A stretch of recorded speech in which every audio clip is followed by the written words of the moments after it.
In the beginning, God created the heavens and the earth, the sea, and all that is in them.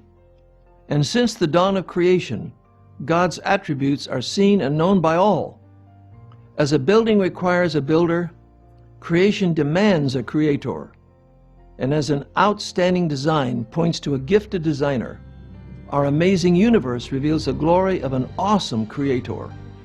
God's wonders surround us, and these marvels reveal much about our creator.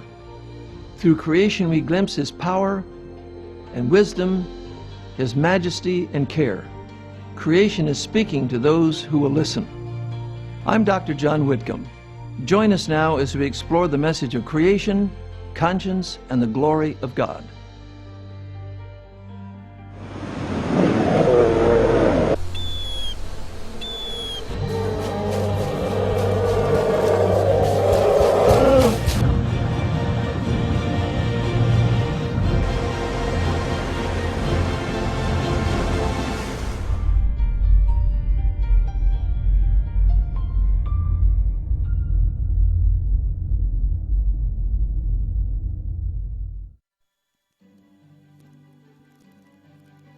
Throughout creation, God's power is displayed. From the new growth of plants in the spring to new life forming in the womb. Wherever we turn, the Creator's energizing power is unmistakable. He guides the stars in their courses above. He formed the majestic mountains. He maintains the beneficial seasons. And in His hand is the life of every living thing.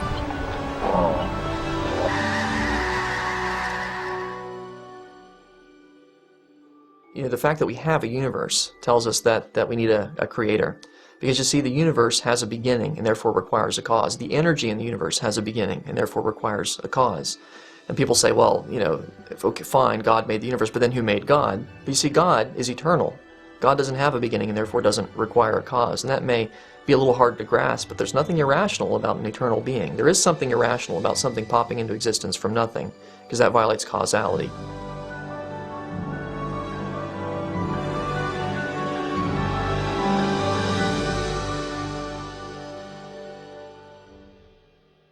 You know, a famous evolutionist was once asked, where did the Big Bang come from? And he said simply, if somebody ever asks you where mass energy came from, just ask them where God came from. And I think he really said something much more meaningful than he thought. Something had to be eternal. Either mass energy is eternal or God is eternal. Well, science has taught us a lot about mass energy. One of the things is it wears out.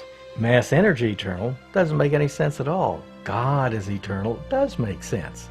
As we read in that first chapter of Hebrews, the heavens, the whole universe is growing old and wearing out like a garment to be cast off, but thou, O Lord, endureth forever.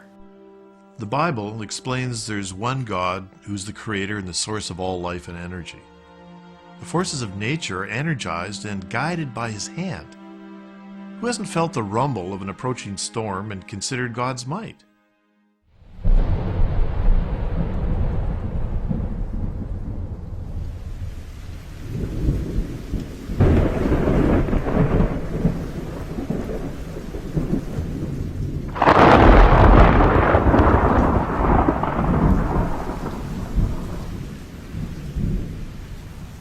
Thunderstorms are an amazing display of the Creator's might.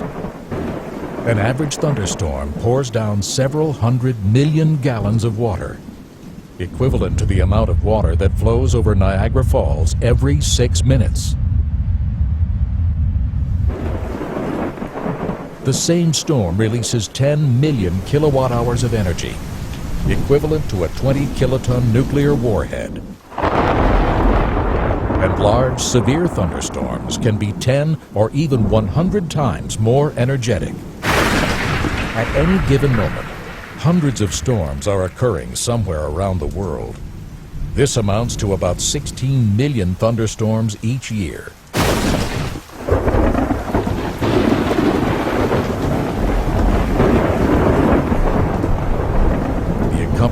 lightning illuminates an entire skyline.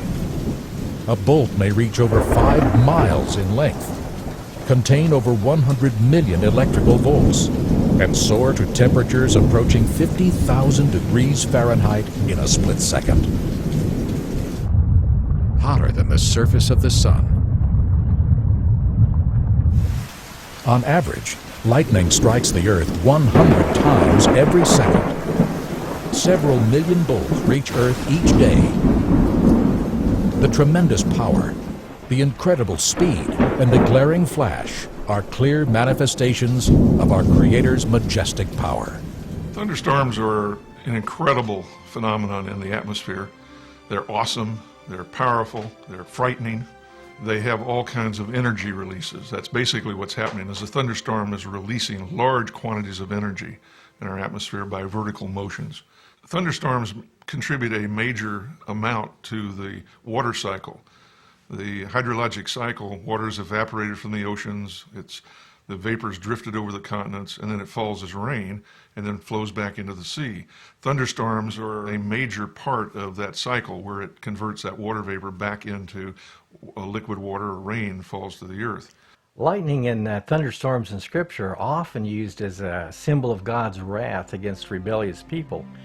But everybody has been struck by the awesome beauty of lightning and storm and the smell.